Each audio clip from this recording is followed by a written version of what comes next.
Hello everyone, it's Kai, and I'm here doing a little bit of gardening, so I'm going to show you what I have so far.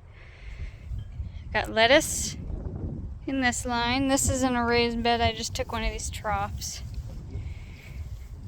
I got lettuce. This is a little bare. We're going to replant that. There's a line of lettuce here and a line of lettuce here that I planted recently.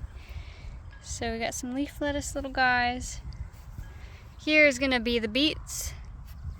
You can see all the little sprouts hiding in here.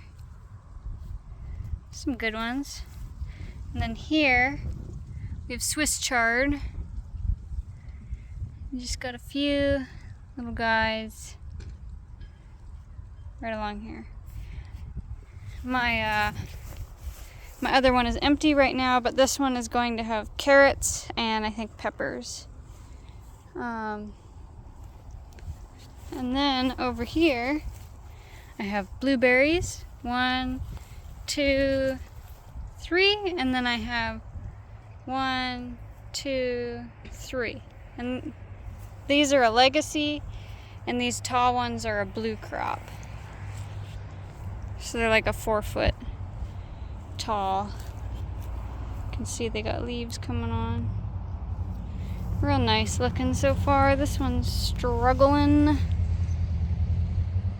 Anyway, I just planted these, so they're getting established still.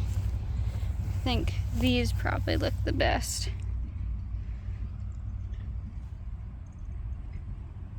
Yeah. And again, this is a legacy, so it's going to be short. Alright, well that's all I got to share. Thanks for stopping by. Bye.